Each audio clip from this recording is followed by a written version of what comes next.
morning we're reading from the Srimad Bhagavatam, Canto 2, Chapter 7, text 41, and we'll also do 42. But the text 41 is written, Nantam vidamya hamami munayograjaste Maya balasya purusasya kutovaraye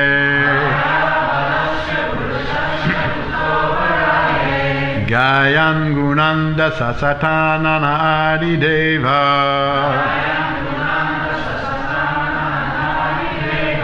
Sesho dunapi samavasyati nasya param Napi samavasyati nasya param Na never Antam end Vidami do I know Aham myself Ami and all those Munaya great sages Agraja born prior to you Te you Maya Balasya of the omnipotent Purushasya of the personality of Godhead Kuta what to speak of others Avada born after us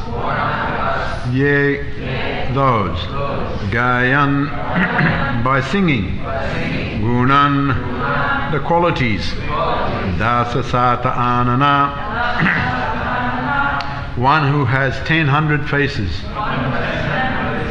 Adideva the first incarnation of the Lord Sesha known as Sesha Aduna until now Api even Samavasyati can achieve Na not Asya of him Param limit Translation Neither I nor all the sages born before you know fully the omnipotent personality of Godhead. So what can others who were born after us know about him? Even the first incarnation of the Lord, namely Sesha, has not been able to reach the limit of such knowledge, although he is describing the qualities of the Lord with 1,000 faces. Purport: the omnipotent personality of Godhead has primarily three potential manifestations, namely internal, external and marginal potencies with unlimited expansions of these three energies. As such, the potential expansions can never be calculated by anyone, because even the personality of God himself as the incarnation of Sesha cannot estimate these potencies, although he has been describing them continuously with his 1,000 faces. So I'll also read 42. Yesham sa esha bhagavan jayayed ananta sarvatmanasritaparo yadinivyalikam te dushtaram atiraranti cha devamayam naisham mamaham itidis spasrigala bhakshe. Translation: but anyone who is specifically favored by the Supreme Lord, the personality of Godhead, due to unalloyed surrender unto the service of the Lord, can overcome the insurmountable ocean of illusion and can understand the Lord. But those who are attached to this body, which is meant to be eaten at the end by dogs and jackals, cannot do so.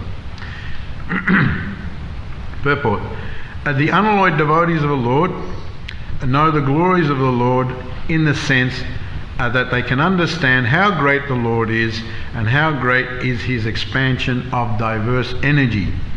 Those who are attached to the perishable body can hardly enter into the realm of the science of Godhead.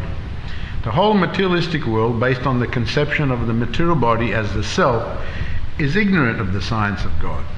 The materialist is always busy working for the welfare of the material body, not only his own but also those of his children, kinsmen, community men, countrymen, etc.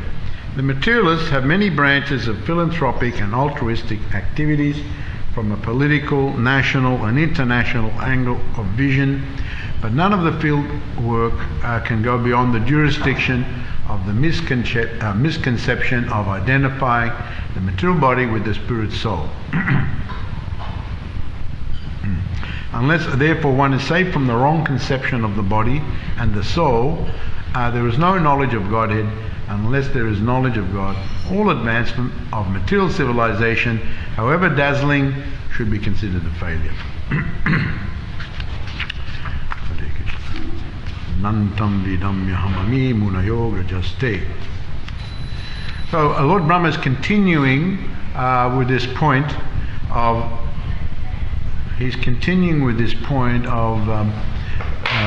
presenting to Narad Muni in the previous verse also, who can understand the personality of Godhead? He had moved as Lord Trivikram with one leg, penetrated the whole universe with his toe, went right through all the coverings of the universe and penetrated the outer shell, and the causal ocean was reached, and that water of the causal ocean descended into this world as comes as the Ganges, the river Ganges, the holy river Ganges. That's why the holy river Ganges is considered very pure and very a transcendental river in the spiritual sense. But who can do that? Only the Supreme Personality of Godhead. And so that is just one aspect of his pastimes. And then he has these energies. There are all sorts of aspects to the Supreme Personality of Godhead. Now here, what is spoken about is the different energies, and how he has three primary energies: internal, external and marginal. Now, I think a week or two ago, Vasishrestha Prabhu gave a very nice presentation of these different energies and giving an explanation. Now, the Bahi Anga, the external energy, the material energy, Bahi Anga Shakti. Shakti means energy. Bahi Anga means external, material energy. And Antaranga, the internal energy, the spiritual energy. And Tatashta Shakti means the marginal. So the external energy is around us. We can see, we can perceive. The internal energy is more subtle. And the jivas, you and I, make up the marginal energy. We can be in either one. So these are the primary, but there are so many expansions and so on and so forth. First of all, with the Bharyanga, with the external energy, there is another couple of categories. Yesterday, in Anasuya's class, where she mentioned about the neutral state of the modes of material nature, and Prabhupada in his purport talked about the coverings of the universe, and another state called Pradhana Prakriti. What is manifest is called the Prakriti. What is unmanifest is called the Pradhana. So there are two aspects just there of the external energy, Pradhana and Prakriti. And then the internal energy, we have the three primary aspects. We have Ladini Shakti, we have Sandini Shakti, we have Samvit Shakti. Sandini means eternality, and Samvit means transcendental knowledge. Ladini means Ananda, pleasure. In other words, we say Sat Chit Ananda. Sat, eternality; Chit, knowledge; Ananda, bliss. So, of course, someone may say, well, there's knowledge in this world, but that is not the Chit knowledge, the transcendental knowledge. That is mundane knowledge. So that Chit refers to transcendental knowledge. Sat means eternality. That you cannot have in the material world. and Ladini or Ananda. Ananda means bliss. So someone may say, well, I experience bliss from time to time, ecstasy, but that is just a shadow reflection of real Ananda or Ladini. And so these are the primary energies of the internal, and I mentioned the primary energies of the external, and of course the jivas, and all sorts of levels of jivas make up the Tatashta Shakti. So these are like basic primary energies. Then there's the Supreme Personality of Godhead Himself. And there's all sorts of combinations of all these different things. So who can begin? So Lord Brahma is saying that. Who can begin to understand? Lord Sesha, I mentioned this in my last class about Lord Sesha, that Lord Vishnu, in other stories it was Brahma who asked Sesha to hold up the universe as invisibly. He's holding up the Bhumandala, and it was Lord Vishnu who asked Lord Ananta, Lord Sesha, to hold up, and Lord Ananta said that, well, how long should I hold up the planetary systems? Well, you can hold them up as long, and when you reach, you can speak about the my unlimited potencies and glories, and when you reach the end, then you can put them down. So here it is mentioned, he's been doing that, and he's still doing that. And here it is described, he has 1,000 hoods. In some descriptions he has unlimited hoods. He can manifest unlimited, but generally he's seen as with 1,000. So he's continuing on, he hasn't come to the end. So in other words, perpetually he's holding up the Bhumandala. So Lord Brahma is pointing this out. He's saying that Lord, he is the first expansion, especially for the function in the material world. He hasn't come to the end of, he can't understand fully. Now, one thing with the Supreme Personality of God, he is not in a static position. Just like some with the concept of light, Brahman, Brahmajyoti, effulgence, one reaches the perfection by attaining this, and as a type of status quo. But actually there's more to it. Beyond the light there is a personality, and that personality has got all sorts of aspects, as we have all sorts of aspects. That personality has all sorts of aspects, and those aspects are constantly moving and expanding in so many different ways. It is said that the Lord's expansions are continuously expanding, and there's so many different expansions, and His knowledge, His chit potency is catching up to understand all these. So the Lord Himself is catching up to try. And in His first incarnation in Sesha, He's still glorifying, He's going on. So here Lord Brahma is pointing out that Lord Sesha, he can't understand. He's still going on. We can't understand. Brahma, he's talking to Narada, and he's talking to Narada. He said there have been others before you, Lord Kumars, Lord Shiva, and also you've had many births before that. They're not able to completely understand. So what to speak of others? So we are the first ones. So what to speak of others who have come after us? He's pointing this out, emphasizing this point. There's no need to try to understand it, because you can never do it. But of course there are always those who are a little bit puffed up with their accumulated knowledge, and they think they can do it. They can understand either the Supreme Lord, or they can understand the energies. People are trying to understand. Prabhupada uses this analogy of the thin horse philosophy. Have you heard of this one? The thin horse philosophy. The thin horse philosophy means, Prabhupada told a story. The thin horse said that there was a raging river, the horses came to it, and there was big strong horses. They wanted to get to the other side of the raging river. It was rainy season, flood. It was flooded. It was raging, moving fast. So the old horses, they wanted to get to the other side. The big strong horses are there. And they said, well, we'll go in. We're sure we can get across the other side, even though it's moving fast. We're the big strong horses. So they went in, and they were standing. One by one, they just lost. They couldn't make it, and they were swept away by the river. Swept away by the big strong horses. So the other back horses, the thin horses, they were there. They were looking, well, they didn't make it, but maybe we can make it. Maybe we can make it. Maybe if we just go a little bit upstream of it. That spot there, I think that spot, they didn't make it there, but we'll make it here. And sure enough, they took 1 foot in, and they were gone. So Prabhupada says, yes, the strong horses didn't make it across. You're the thin horses, the weaker horses. You were following them, but somehow or other you think you can do it. And I think I told that story with Lokanath Maharaj. He asked Prabhupada, one time he pointed to the birds in the sky. Prabhupada, look, all those birds, they're following why do they follow the leader like that? And Prabhupada turned to him and said that because they're not so less intelligent like you. He told me that story personally. In other words, they're intelligent, they're following the leaders. The other birds always follow the leader. So actually, evam gyatva kitam karma kurma api mukshubi kurma karanaiva tasmat.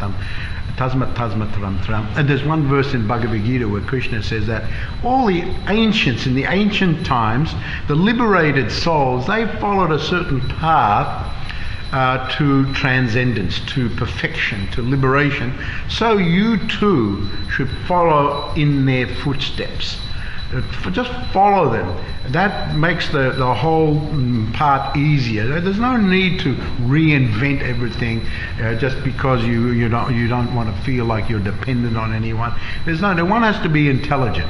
But unfortunately, that intelligence, that knowledge. Now, interestingly, in the next verse, the Lord Brahma talks about, now in this verse he's talking about how really one can't understand the Supreme Lord, the energies of the Lord. We can't understand, the Lord Sesha can't, he hasn't reached to the extent of it. We can't understand, what to speak of others who follow. Then he says, but if one is favoured by the Supreme Lord, and how is one specifically favoured? Yesham sa esha Bhagavan daya yedananta. One is favoured by the Bhagavan, by the Supreme Lord, because of their attitude of surrender to the service of the Lord. One is favoured, just like anything in the world. If you try to please someone, that person is going to look very favourably upon you. If someone is just making trouble for someone or just ignores someone,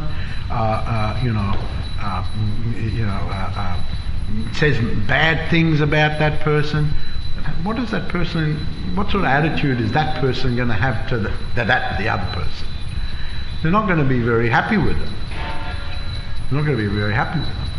So they're not going to bring them in to their inner, most intimate circle. But if one who is surrendered to the Supreme Personality of Godhead and who's always wanting to render service, always has an attitude of affection and love, that person is favoured. Now when that person is favoured, the Lord gives the understanding. There's that Tesham Sarada Yuktam, gives the understanding by which you can come to me. Now Prabhupada describes here that what sort of sense, one is endowed with this understanding in the sense that they can understand how great, that the Lord is great, not that they can understand every detail of it, nor do they, how great the Lord is, how great the energy is. They understand that it is very great, and as much as the Lord wants to reveal to them about these things, they accept that. They don't strive to understand every complete detail because it is actually impossible to understand. So that's even for devotees. And for materialists. Now, interestingly enough, I was reading one section of the Srimad Bhagavatam where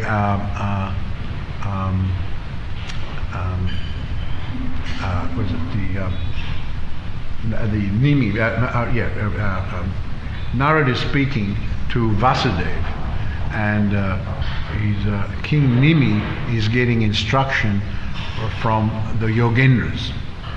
The Yogendras were some of the sons of Lord Rishabdev, and so now Maharaj Nimi is asking Ayas a series of questions, and each of the sages in turn answers those questions. It's actually, Narad Muni starts, he says, Shruto nu patito dhyata. He's talking to Vasudeva, Lord Krishna's father. And Advito Vamunodita. Vasudeva is asking Narad Muni about devotional service to Krishna. And he says this, pure devotional service rendered to the Supreme Lord is spiritually so potent that simply by hearing about the transcendental service of the Lord, by chanting the glories, by meditating on it, by respectfully and faithfully accepting it, by praising the devotional service of others, even persons who hate the demigods, who hate others, who hate other living beings, if they just come to this platform at least, they can be purified immediately by having this type of attitude. So a lot of it is attitude. One can never come to the position of understanding, even devotees. But even these people, if they're favoured in some way or other, they can begin to understand the position of devotional service. Although actually it is mentioned here by Vishwanath Chakravarti Thakur that as far as becoming Vaishnava, he gives a very high standard of what is a Vaishnava. Now I once heard Prabhupada say this about Vaishnava, and the devotees were talking about being Vaishnavas, and then Prabhupada stopped and he said, look, Vaishnava, that is a very high position, Vaishnava. And Vishwanath Chakravarti Thakur, he says this, he says that actually Vaishnava is not afforded to, it's only afforded to those who are completely surrendered to the Supreme Personality of Godhead. That's a Vaishnava. And he said those who surrender to Krishna sometimes, and surrender to those who serve Krishna sometimes, is the way he puts it. Those who serve Krishna sometimes and serve material energy sometimes, Maya, other times, they cannot be afforded the name Vaishnava. So he has a very high standard of Vaishnava. So there's a general standard that Prabhupada used to sometimes just call us Vaishnavas, and then another time he said, oh, Vaishnava, that's very high. So there are different levels of it, obviously. So, but nevertheless, it is such a wonderful position. Now, in this conversation of the Yogendras with Maharaj Nimi, he says that this internal energy where actually there is chit, there's knowledge, there's bliss, there's eternality, is very much covered over.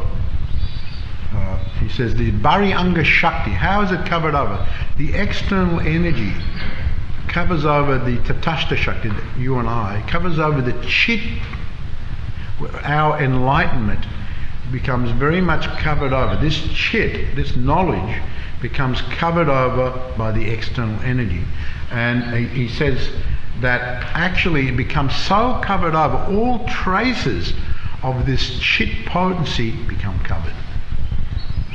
This chit Shakti. And because of that covering, we don't understand our original position as spirit soul. We don't understand that. We forget that. And so one is given one body, material body after another. And the chit potency is so covered over that, and one body after another, that perception of the Supreme Personality of Godhead is more or less impossible. This is how Srila Bhaktisiddhanta Saraswati, this is from Srila Bhaktisiddhanta Saraswati Thakur, he says like that the chit, our original chit potency is very much covered over by Bharyanga Shakti, by this external material energy. Our knowledge, our transcendental knowledge is covered over. We forget, we just concentrate on our material body. We get one body after another body after another body. And only when we're favoured by a very liberated personality, a very transcendental personality, this Narad Muni explains to Vasudeva, are we able to get out of it? Are we able to be purified? Otherwise, we don't even, we're so caught up in our body and the expansions of our bodily activities, whether it's our family, whether it's our community, whether it's our country, we just start identifying in that way and we don't see other things. Just like, even though those other things can be in very close proximity, still you're not able to perceive them. Just like, you may have experienced, you may be so absorbed in reading a book, so absorbed that someone's calling you, someone's talking to you, and you, I've been calling you for 5 minutes. Oh, I didn't realise. I was just so absorbed in the book. So absorbed in it. So we're so absorbed in the concept of the body and all the expansions of that we have no idea of our spirituality. The chit potency is virtually totally covered by the Bari-Anga Shakti. So we need the favour of a great personality. And there's one story actually that's told in the Gita Mahatmya, a very nice story that I remember when I was reading this verse, about there was one Brahmana, his name was Shankukan. But a Brahmana, the priestly, he was not performing any of those activities. He wasn't performing any yagyas or mantras or rituals, anything like that. Even his ancestors, he didn't do any strata ceremony, and he didn't do anything for his forefathers. He didn't do anything. He just became a businessman. He became a businessman. He just forgot about all those activities, just concentrated on making money, and he became very good at it. He became very, very good at making money, and other things that didn't even occur to him. So he amassed a lot of money, but he was very miserly. He was a Scrooge. Actually, this word is used. He was a Scrooge. Even though he had a lot of money, he wouldn't spend it. Not only that, but had a big family. He had a big family with many children, and he didn't want them to have it either. He only gave them little bits here and there, and he buried his money. He buried his money, and he told no one where he buried it. He went out in the middle of the night one time in secret, made sure no one was looking, and he went out and he kept doing that, and he had it all buried. So then he was going. Had a big family, had many wives. He was going for as mentioned there, the occasion of his fourth marriage. Fourth wife. On the occasion of his fourth marriage, he was going out, and as they were going there, he brought the whole family along, and they camping out, and as he was sleeping, he had his hand out, and a snake came and bit him, and it was a poisonous snake. He died. He died from the snake bite. So everyone, all the children, their sons were there, daughters were there, everyone, wives were there, they're all crying. Oh no, they brought all the doctors, everyone, they tried to save him. No, they couldn't save him. He was dead, gone. Killed by the snake bite, poisonous snake. So in the next life, it's described, he came back as a Preta Sarpa. A Preta Sarpa is a snake ghost. And this is described that they got the head of the human and the body of the snake, and they hiss around everywhere. They're really kind of angry. And he was real angry, and he was still and he could remember everything in his former life. He could remember everything, and so he was a Preta Sarpa. And so, everyone left and went back, and he lived his long life as a Preta Sarpa, but he was still thinking about his money. Still thinking about it. And he went to the spot where he buried it. He went to that spot, and he lived there as a Preta Sarpa. And if anyone came anywhere near, he'd come out and he'd say, manifest in a subtle way, especially at night time, and scare them off. He would just, come out, boo! They'd all run away. They hear all these sounds. He's sitting there, they couldn't see where it was coming from. Sometimes, and he had the power to actually manifest himself. Manifest. Some Buddhas can't you can't see them, They appear in dreams sometimes, but some of them have the power to actually show themselves. Very, very rare ones. And he had the ability, and so he was doing that, scaring off anyone. So this was going on for a long time. So he got tired of doing that. He got tired of being a preta sapa. He said, "This is not much fun. All I'm doing is scaring off people. You know, I've got my money here, but I can't use it." And so he decided to, and he realized that his sons and they had done nothing for him. They were like him. You know, they didn't do anything for the family, they didn't do anything for the father, or anything. They didn't do any ceremony like the Shraddha ceremony to try to help him. They didn't do anything. So he started to go in the dreams of his sons. You know, in the dreams he was appearing, and then he one night he came strong in the dream of all the boys. And they all woke up and they talked, you know, I had this nightmare last night where this snake was hovering over me, and it looked like Dad, looked like Dad was there, you know, and he was in the way, and he started telling us, you know, why haven't you done anything for me? And, you know, he started telling us about he's got money, you know, if you do things for me, then I'll show you where the money, I buried the money, and all this type of thing like that, and he gave the area. So, they all went out to the area. The father didn't give the exact spot. He gave the area. They all went out looking and digging. And by the end of the day, they kind of gave up. But there's one son, his name was Shiva. And he was very greedy. And he just, all the other brothers went back, and there was just he's playing games on us. You know, they all went back. But he kept digging. And then he came across this big snake hole. And he started digging in the snake hole. And he started digging. Then Shankukama came out.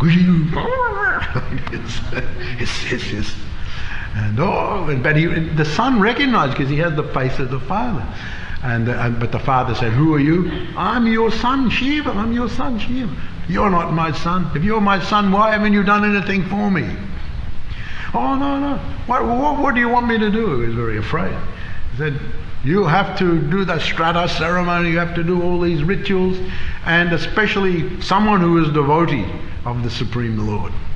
You have to bring that one here, and you recite books like Bhagavad Gita." And especially, he was referring to one verse in particular, "Daivi yesha gunamayi mamma maya duratya Mamiba ye prapadyante mayam etam tarantite."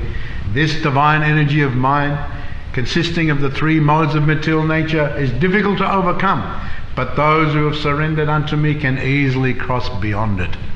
So bring one devotee here, one Brahmana devotee here, have him sit here, have him recite Bhagavad Gita, especially these verses, and look after him, all his needs, feed him sumptuously, whatever he wants, give him in charity. And then after he's done, I think he wanted him to do it like for so many days. And so after, I think for 30 days, have him come here 30 days, whatever he needs to do that, you arrange everything. So the Shiva, the son, organised it, all the brothers got involved, and so they had him doing like that. And then so at the end though, what happened was, when he finished, then all of a sudden there was a great sound, and that Shankukam gave up that body of the Preta Sapa. There was a sound, and he gave up that body, and all of a sudden he had this kind of effulgent body, divine, spiritual body, like a Vishnu Duta body. And as he looked, he said, he thanked his sons for doing this, and he praised the Brahmana, and then Vaikuntha Vimana came and took him back home, back to Godhead. So after that, the boys were so moved by all this, although even they were, actually the father said, "You boys have done nothing for me, you're going to end up the same as me. You're going to end up like me. Look what I've become." So do these things and be devotees your whole life. So they did actually, and and he showed them where the money was buried, and there was a lot of money there. But these boys, they took just what they needed for themselves, but not just sufficiently. But the rest of the money, they built temples, they worshipped the Lord, they gave in charity, they did good works like build roads and dig wells and things like that. So their whole life, they also lived the lives of devotees. It is mentioned that at the end of their lives, they actually went back home, back to God. So the father so from being a miserly Brahmana, not so-called Brahmana, he went back home, back to God, and his sons also, just by the power of hearing that recitation and engaging in devotional service. So this is what is Lord Brahma is saying in the second verse, that one who is favored, one who engages in devotional service is purified. Those who are attached to the material body, what's the end result of this body? We're so attached to it. A man sees a beautiful body. A woman sees a handsome man. But as soon as that body becomes old and decrepit and falls apart, and then it's a dead. They're embracing the body. I love you. I love you. As soon as the body's dead and becoming decomposed, you don't want to know about it. Get that thing away. Smelling out the whole place within just a few hours. So what's the end result? Here it says it's eaten by dogs, and in some poor areas they just throw the body in the woods. Throw the body. Someone dies, they can't afford to do anything about it. They just throw it in the woods, and then the dogs and the jackals, or the body is buried in the earth and it's eaten by the worms, or it's even dug up by the animals, or it becomes ash. You're in the crematorium, it's burnt and becomes. So this is the end result of the body.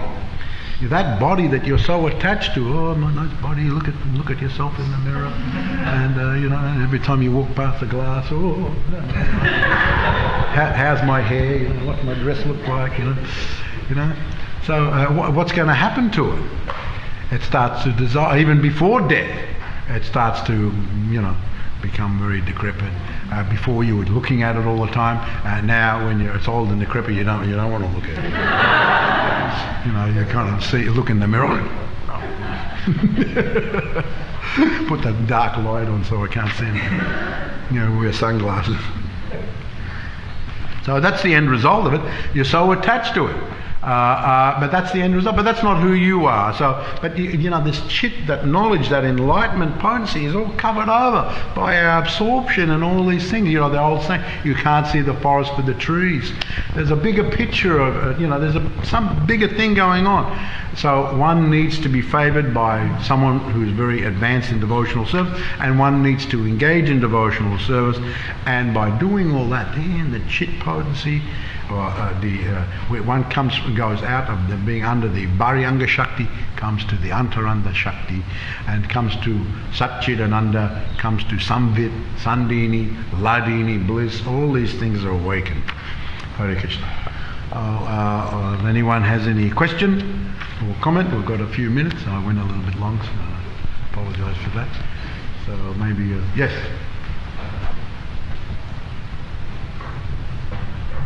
Hare Krishna, thank you for a very nice class and all the stories. My question is, to get that mercy of that advanced devotee, how do we develop that relationship with that advanced devotee? How? To get the mercy from the advanced devotee, so how do we either recognize them, and how do we develop that relationship to get that mercy? Yes. Well, I mean, the general there, who is the sadhu? Just because externally someone is dressed like a sadhu. Therefore these things, therefore Prabhupada actually mentions in Bhagavad Gita, one needs some at least preliminary knowledge in books, from books like Bhagavad Gita. So they're the symptoms of someone who's a sadhu. It's all described there. What are the symptoms? How he is friend, how he is gentle, how he's situated in transit, how all these things are described there. And as far as getting the mercy, the Vaishnavas is a description. They're very easily satisfied. They're very easily pleased. They are just bestowing. They want to help the people. So it's there if you want it. So you have to learn how to get that mercy, to recognize who is the actual sadhu, who is the great devotee, who is the great sage, who is that Mahatma.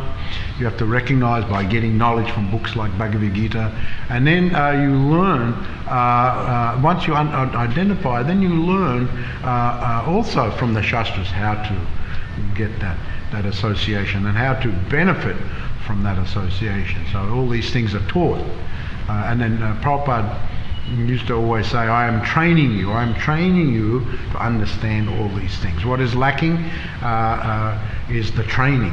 You didn't have any training. Just like, you may think you know about a car motor, you want to dabble around in it. I told the story the other week. I remember there was some problem with the motor I had before I was a devotee, and I was dabbling around, and then you turn the motor on after the motor blew up. Or there was some real serious damage. And so I went to the expert mechanic. They said, who was the idiot that played around with this? So, don't be an idiot. Learn properly. Train. I remember I had a friend who was a piano teacher, and he was telling me that one person came in who was pretty kind of puffed up, how he had also kind of learnt himself how to play the piano, but then when he showed, he said, I had to very politely say that, well, what you've learned is all right, but because you haven't learned properly, you'll only be able to get to a certain level. Of course, there's always those rare individuals, even they've learned that they haven't learned the proper technique, they can become very good, but they're very rare. But generally speaking, he said that you'll be able to go up to a certain point, but you won't be able, because you haven't learned the proper technique, you won't be able to go further. So therefore you have to unlearn all that, and then I'll train you how to learn the proper technique of how to play the piano and how to advance as far as that's concerned. So therefore we need proper training. We need proper training to understand all those things, and one has to be humble enough to subordinate themselves to proper training. If you think you know everything already, then you won't learn anything. You know everything already. The teacher will say, why come to me? You know everything already. Hurry, hurry, ball, out you go. Good luck. But why? Why be like that? Be intelligent and learn. Was it Einstein or one of those great minds said that the more I have learned, the more I understand how much more there is to learn. So even great minds, great brains admit like that. Jai Srila Prabhupada ki Jai, Go Premanandi, Hari Hari Bol.